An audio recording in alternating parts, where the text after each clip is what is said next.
Coach, Uh, I'm living like a therapy session, so I'm going to ask you a couple quick Bruce, I ones. think your connection isn't It great. seemed like this year, it Bruce, I don't seemed know. I like don't know if you this can. year, we've talked about this, Oh boy, uh, the Hey, Bruce, tournament meant everything. In other Bruce, words, May, Bruce, Bruce. May the fourth, May the it's fourth not was good. yesterday. May the fourth was Um, yesterday, Bruce. You sound I like hear Darth you Vader. perfect. Wait a minute. You Yeah, sound like we Darth can't. Yeah. Vader coming You in. sound like Charlie Brown's teacher right now. Can you hear me or you can't hear me? You're a little better now, but the No good? I think. What do you think, everyone?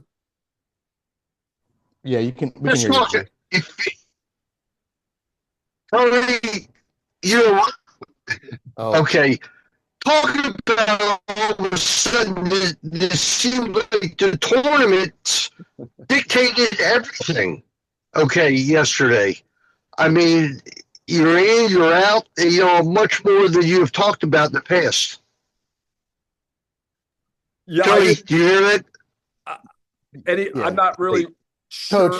Coach, I, I think he's asking that the conference tournaments seem to really mean more this year than in terms of final thing, in terms of final placements and final seedings, that the oh, tournaments seem to be pretty determinative. That if you guys had won against Ohio State, you probably would have been the one seed versus the two. Cornell ends up as the one because they win their tournament and so on. yeah. It'd be interesting to see if we had won. Would that have changed? I think you could look at it two ways, and certainly, you could ask the committee members. They have a lot more data than we have for sure. Um, Knowing that they had put Cornell first in their first, like when they first brought out like what their top 10 was, then it was can you get to one, can you leapfrog them? And then I guess the question would be, when that first came out, what has everybody done since then? I think what would have been interesting is, we could have added two more top 10 wins. They added a Yale win, which is probably a 19, and then they got a top three. So, would we have flip-flopped them? I'm not sure. I'm just not. There's a lot more they look at than we have. I think you could ding us on. We didn't win our conference, to your point. We had three losses. We did have a loss outside the top 20. And that's usually like not seen well. But four top five wins and seven in the top 20, I mean, I'd have to do research and I don't really have time to do that, but I'd like to see where some of those teams were in the last few years. I mean, four top five and seven top 10, to me, and again, certainly not trying to toot our own horn, but you kind of step back after the season and you're like, holy crap. And so I give our kids a lot of credit. Like, we certainly had our good moments and bad moments, but overall, playing that schedule, the guys definitely accomplished a lot. Certainly some things we'd like to have back, but we kind of are where we are at this point. Coach, 22 consecutive years for the program, making the NCAA tournament, a lot of success during that time. Can you speak overall about, in the context of Maryland lacrosse, what this means for you guys and what it means to the program? Yeah, I'm certainly proud of that. And what's cool is that got started even before I got here. So I think that's even cooler. It's a credit to the people who came before us as well. Just consistency. Some years are better than others. Some teams are maybe stronger than others. Trying to fight against that clunker. That year where everything goes wrong, and you just couldn't get it right. And again, some years ended a little better than others, or a lot better than others. But man, for 22 straight years, super proud of that, just in terms of the consistency and a lot of people, a lot of teams, a lot of players, a lot of staff members. Again, some of them are here, some of them are not here, some are at other places, some are retired. Like, that just to me, there's something for our program to be proud of. And even in recruiting, it's like, hey, there's a really good chance you're going to the NCAA tournament. And then once you get in, anything can happen. And I think like I think somebody told me yesterday, it might have been Patrick Stevens, like Georgetown's second with 7, and I think Princeton is third with 4. So like to me, it's like eye-opening. So again, don't take it for granted. Again, just shows how committed a lot of these players are, how hard they've been working.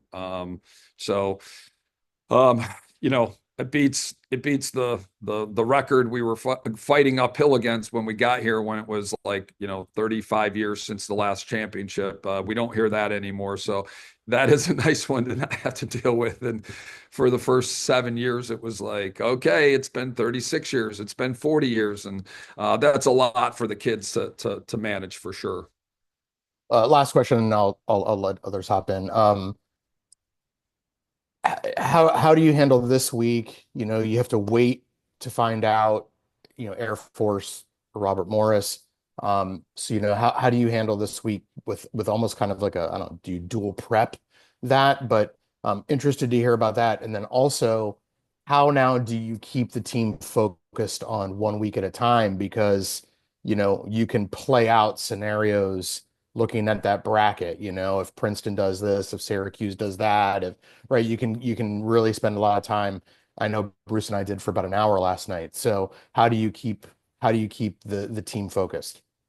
Yeah, good question. I think for us, and I'll just be straight up honest, like always, give you guys where we are. So, we stayed over Saturday. We flew back. I think our flight was like 10:30, a little bit delayed, not too bad, but really didn't get back to campus until probably like 2 something. So kind of gathered the guys up in the locker room and just kind of talked about, hypotheticals, like, like, all right, guys, we got to let these games play out.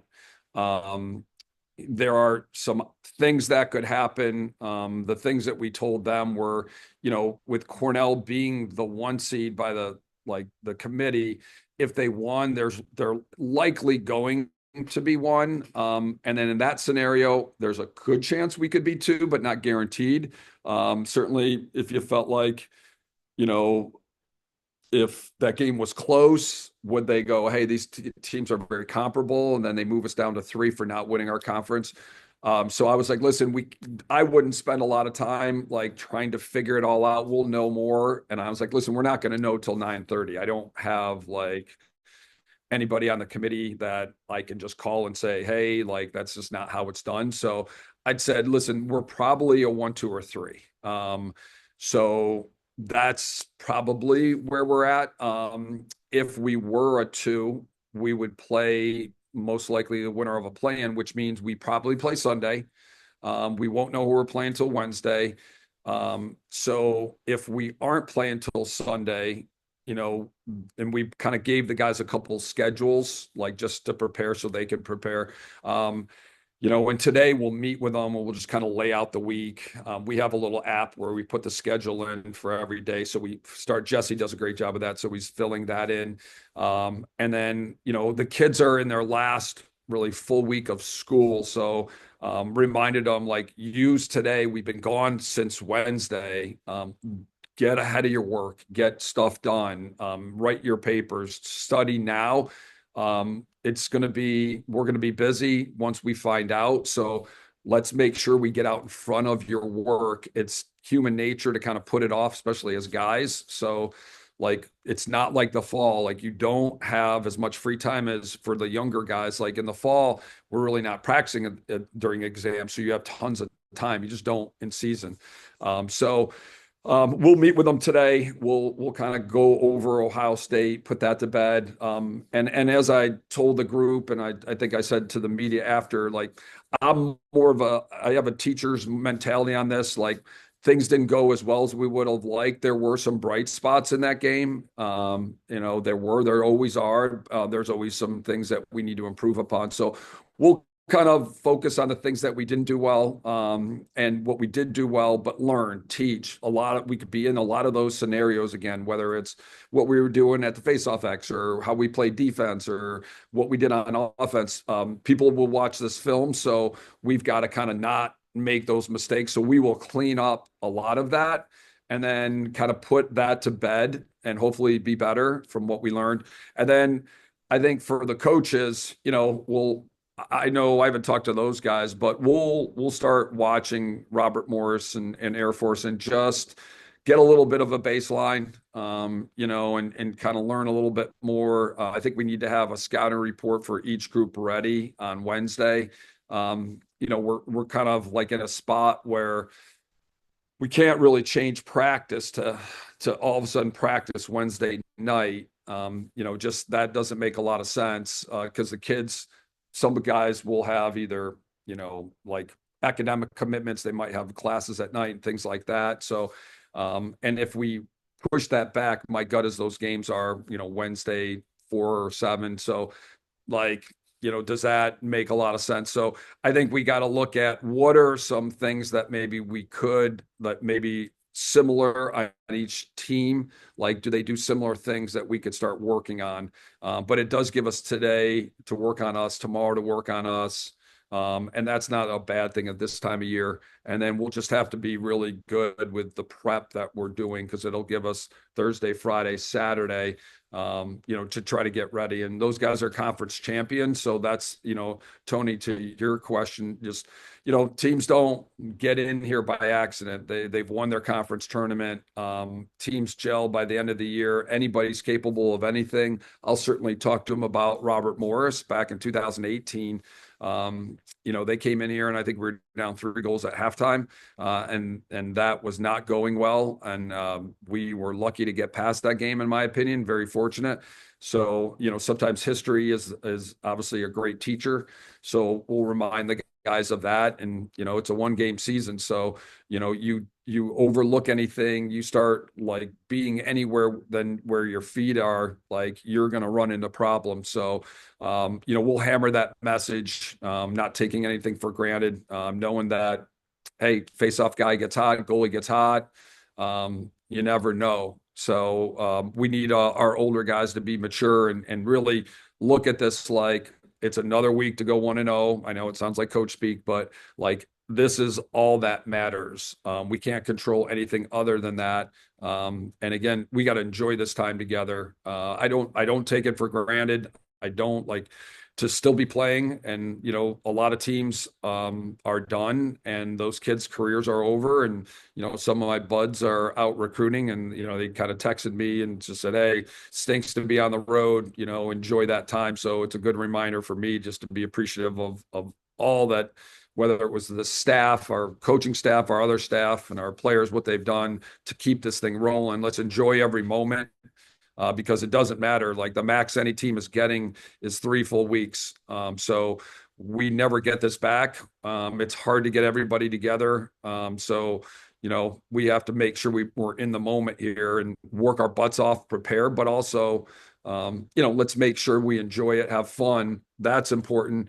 And I think for younger players, I think it's important, like, you're going to be sophomores next year, those freshmen, you have an opportunity to improve.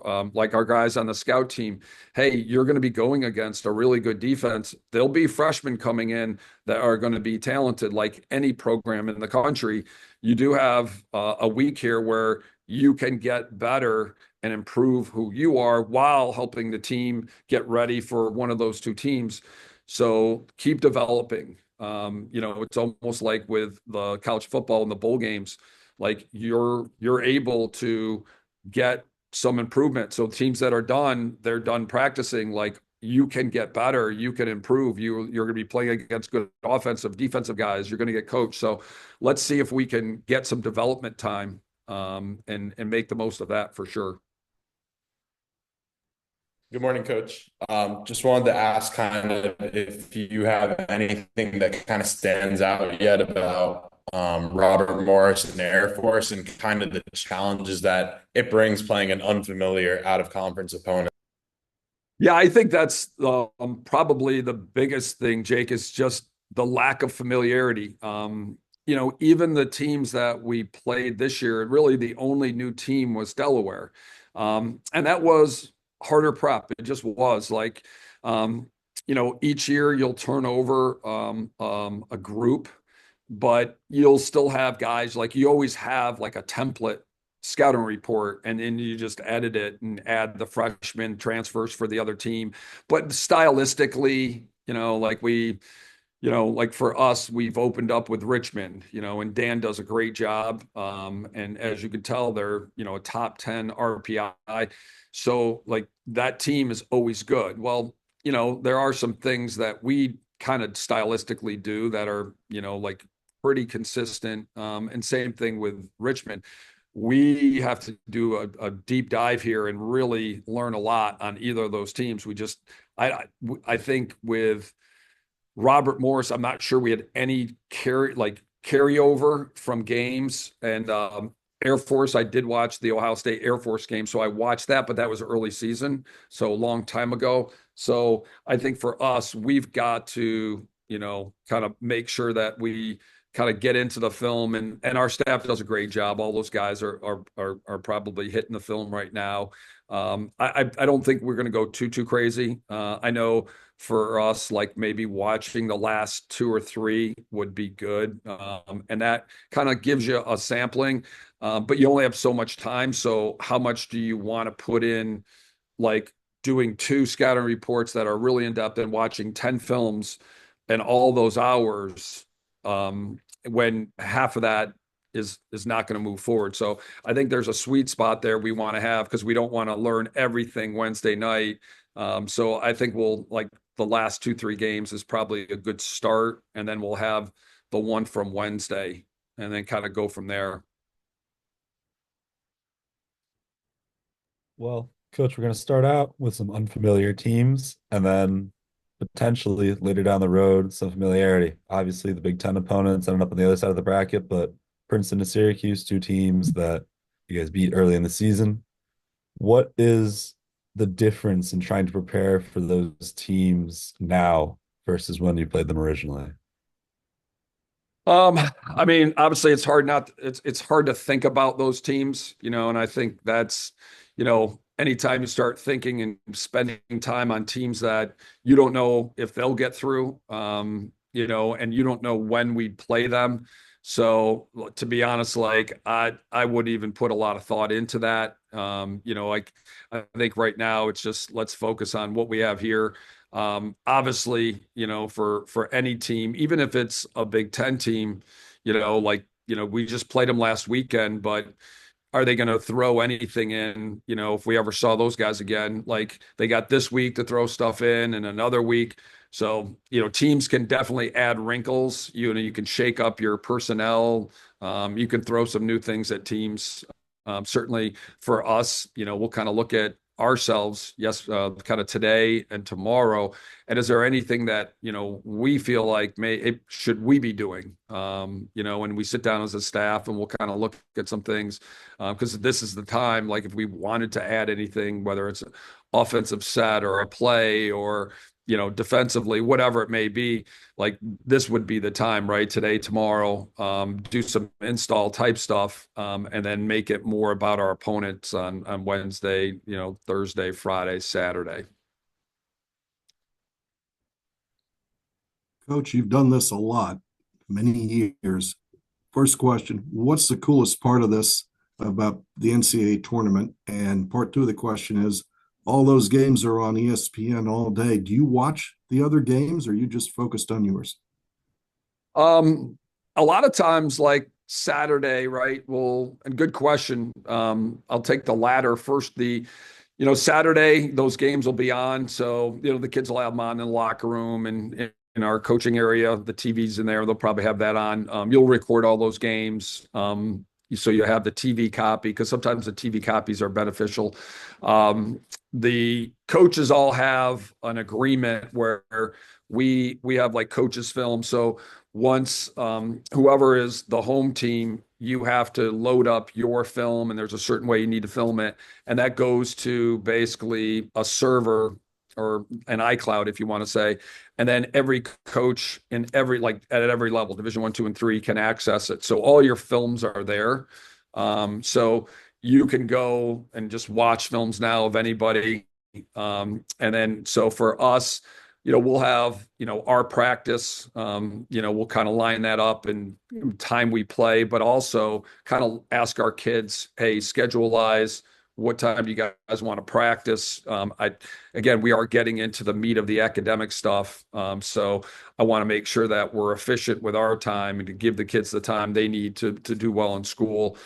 So some of those games we'll catch, some of it we won't. We'll probably have a team dinner on Saturday. So, we'll kind of stay focused with just us on that. So definitely we'll catch a little bit here and there, but not pay too much attention, knowing that we can always go back and watch the TV or the regular film.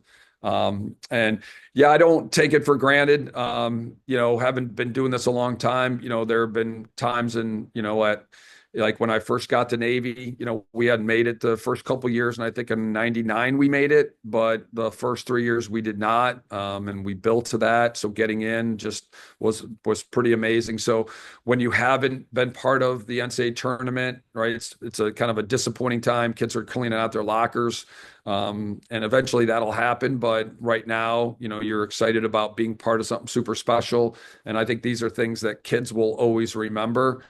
Regardless of what level and what your seed is, like, you're part of making the NCAA tournament, and the kids have worked really hard their whole life to be part of something really cool like this, which it is. So you want them to enjoy it. It's still competition, but they are, they're still young guys. So we want them to enjoy, just being in that moment and, all the things that come with it. Because these kids, all of them in every program, they really have sacrificed a lot. They put a lot of time in, early mornings on the field and the weight room, and, a lot of like hours, and still try to juggle the responsibilities of being a student athlete. And that's something that, I really take a lot of pride in here. I think our guys had the top GPA of any men's team in the fall. But we've been able to do other things too. And I know I've said this before, but it is important, to have these guys come out with a mindset of realizing you guys can be leaders. You do have a platform. Helping others and impacting others positively is huge, whether it's 15 for Life, Lacrosse Out for Cancer, Team Impact. We have a new teammate, Camden, that, we joined forces with, and he's now part of our team. And, he's been going through a tough time. So, among others. So the guys, headstrong, like the guys have kind of realized, like, just not being focused on ourselves and helping others is important. And you hope that, I think most college coaches in every sport, that they'll go out and graduate and they'll go out in their communities and do the same types of things and help others. And, we're all going to be impacted by cancer in some way. So things like that, I think, are super important. And again, lacrosse, like, we got a lot of guys playing professionally. It's not going to pay the bills. So making sure that these guys have the right mindset, the right skill sets, to be successful, have really good opportunities, continue to work on that. But also, yeah, like, lacrosse is their jam. That's what they like really enjoy doing. So making sure that we put them in a really good spot to try to achieve their goals and dreams on that as well.